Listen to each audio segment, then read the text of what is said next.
네, 이제 지금 동전화폐에 대한 이야기를 하겠습니다. 이제 그 노예들을 갖다 많이 확보를 해가지고 이제 부를 축적을 해야 되는데, 그리고 또한 그 새로운 땅을 또 확보해야지 노예를 갖다 활용할 수 있겠지요. 그래서 이때 이제 금과 은이 확보돼야지만이 새로운 땅을 갖다 점령할 수 있는 군대, 그 다음에 시스템을 구축하게 되겠죠. 그래서 어, 많은 그 정복자들이 신전을 공격하고 다른 나라를 공격해서 거기에 있는 금과 은을 갖다가 확보해서 이제 새로운 땅을 만들고 노예도 확보하고 하면서 부를 축적했다는 것이 이제 그 역사적으로 증명되어 있는 사실들입니다.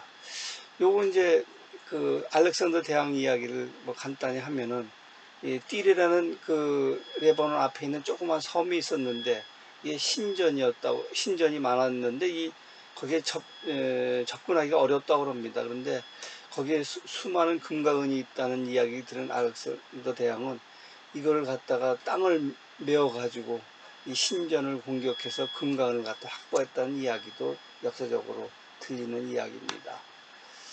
그 다음에 이제 그 동전화폐도 이제 그 금화, 은화 같은 것도 만들어서 이것이 이제 어, 노예 거래라든지 그다음에 자본 이동할 때 활용했다는 것을 나오고 있죠.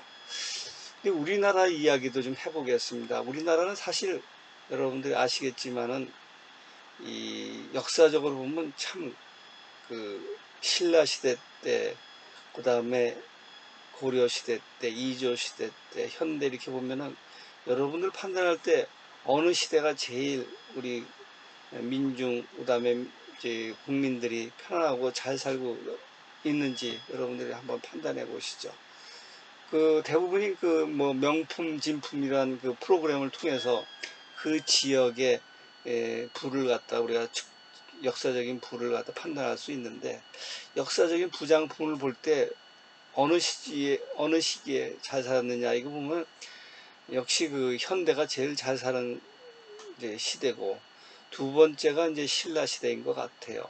그 다음에 이제 이조 시대 예, 저기 임진왜란 이전에 이조 시대 때, 그 다음에 네 번째는 이제 고려 시대 때인데, 이렇게 그 내가 그동안 오랫동안 경제학을 공부하면서 이렇게 보면은 너무 우리나라는 못 살았다는 것이 이제 그 1950년대, 40년대, 50년대, 60년대까지만 해도 제가 많이 그 확인했습니다. 내가 어렸을 때는 길거리에서 굶어 죽는 사람뿐만 아니라 상위 군인들이 돌아다니면서 상당히 괴로워하는 것도 많이 봤습니다. 그것이 이제 어느 한순간에 사라지게 되는데 이제 결국 우리나라 경제개발 5개년 계획이죠. 1962년 이후에 또 박정희 대통령이 체계적인 경제개발 정책을 통해서 우리나라가 이제, 선진국으로 도약하는 발판을 마련한 거죠. 근데 그 전까지만 하더라도 우리나라는 훌륭한 지도자가 없었어요. 경제적인 측면에서 보면은. 여러분들이 2조 500년을 통해서 보면 어떤 훌륭한 대왕이라든지 왕을 갖다 생각할 수 있겠어요? 뭐 이제 세종대왕, 그다음에 이순신, 영조, 정조, 뭐 이 정도가 되지. 여러분들 한번 생각해 보시죠. 한 지금 한 거의 1000년 동안에 우리가 정말 존경할 만한 그러한 지도자가 있는가. 그래서 참 가끔 이런 생각합니다. 우리가 훌륭한 지도자, 훌륭한 정치인, 훌륭한 경제학자들을 만나는 것이 참 복이다, 이런 생각을 합니다. 그래서 훌륭한 사람들이 리더가 돼가지고 사회를 이끌 때 그 사회가 이렇게 번창하고 있다는 것을 우리가 알 수 있습니다. 지금 내가 얘기하는 이유는 뭐냐면 연산군 때 이야기입니다. 그래서 이것도 연산군 때 우리나라가 이제 은이 많이 저기 은광이 있는데, 이 당시에 이제 어떤 양인과 노비가 어, 여는 분리법을 갖다가 발명을 해가지고 은을 갖다가 은의 그 불순물을 제거하는 방법을 연산군 앞에서 갖다가 이제 그 시범을 보이게 되는 거죠. 그래서 이제 연은 분리법이라고 그러는데 그래서 우리나라의 그 수많은 그 은광에서 나오는 은을 가지고 순은을 갖다 얻기 위한 그 연분리법을 이용을 해서 이제 은을 이용을 해서 무역 거래를 하면 상당히 우리가 혜택을 많이 보게 되겠죠. 아까 얘기한 대로 화폐가 돼 가지고 그것을 거래를 할 수가 있다는 얘기죠. 근데 이때 그 연산군이 그 당시 총애했던 그 장수경 장록수로 알고 있죠. 이 한테 그 은광 채굴권을 주고 또 면세를 했고 또 이것이 하나의 바탕이 됐다는 것이 국정농단의 바탕이 됐다는 것이 당시 연산군 이후에 중종이 이걸 갖다가 지적을 한 거죠. 마치 현재와 같이 적폐청산이다, 국정농단이다 이런 논리로 은광에 대한 채굴에 대한 것을 갖다가 금지해 버린다는 왕의 지시가 있었다는 얘기죠. 그래서 연은 분리법을 금지하는 아주 어리석은 짓을 한 거죠. 마치 지금 그 여러 가지 태양광이라든지 그 다음에 그 또한 그 우리가 경쟁이 있었던 원자력이라든지 이런 것들이 한순간에 그 검토하라는 대통령의 지시에 의해서 이렇게 했듯이 당시에도 이것이 마치 국정농단의 악용, 적폐청산으로 지적을 받았다는 얘기죠.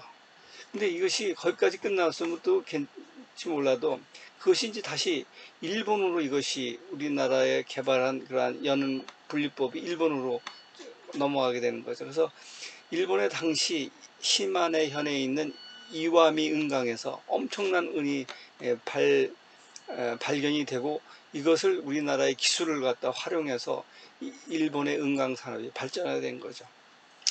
당시 17세기에 일본은 은의 생산이 전 세계 3분의 1, 1위가 볼리비아의 포토시에 은강이고 그 다음에 일본의 이와이 은강이라고 하는 거죠. 그러니까 엄청난 은이 나오는 걸 가지고 이 은을 갖다가 채굴해서 한국의 기술을 이용해서 그걸 갖다 순은을 만들어서 한국에 와가지고 무역 거래를 또 요구를 하게 되고 또한 나가사키란 그 장소를 이용을 해가지고 포르투갈하고 거래를 하게 되는 거죠. 그래서 엄청난 부를 축적하게 되는 거죠. 그래서 그 부가 어떻게 하냐면 나가사키를 시를 이용을 해서 그 다음에 그 외국과 거래를 통해서 부를 축적하는데 나중에 이와이 은강은 도요토미 히데요시가 이걸 갖다 소유하게 되고 이 은은 바로 군자금으로 활용해서 조선을 갖다 공격하게 되는 거죠. 그래서 일본이 우리나라를 공격한 그 임진왜란, 그 다음에 이제 또 하나는 나중에 얘기할 기회가 있을지 모르겠지만은 도자기 산업을 통해서 임진왜란을 통해서 도자기 산업을 통해 가지고 다시 또 1910 우리나라를 갖다 합병하게 되는 그런 이제 아픈 추억을 가지고 있죠. 그래서 당시 우리가 이러한 그 산업을 갖다가 이제 증대시키는 그러한 지도자가 있었다면은 이러한 은광, 이렇게 보이는 북한에 있는 단천은광이라는 사진을 내가 올려놨는데 엄청난 그 노다지 같은 그 은광을 이용을 해서 그 다음에 은을 갖다 축적을 만들어서 이걸 갖다 해외를 통해서 무역을 통해서 부를 축적했다면은 우리가 일본으로부터 임진왜란에서 아픈 추억이 없었을 텐데 아주 아쉬운 그러한 대목이 우리 역사에서 여러 군데 발견할 수 있습니다. 여기에 대해서는 추가적으로 도자기 산업에 대해서는 여러분들이 한번 인터넷 찾아보시면 재미난 이야기들이 많이 있습니다. 우리가 당시 도자기를 갖다가 활용을 해가지고 그 해외 무역을 했었다면은 엄청난 부를 축적했었는데 일본이 도자기를 통해 가지고 유럽에 수출하면서 이 규슈에 엄청난 자금이 해외 자금이 들어오면서 이것이 나중에는 명치유신의 자금이 돼서 결국은 2차 세계대전을 일으키는 그러한 군자금의 역할을 했다는 것을 참고로 여러분한테 말씀드리고, 다음 슬라이드는 이제 그 세계 역사 속의 화폐에 대해서 얘기하겠습니다.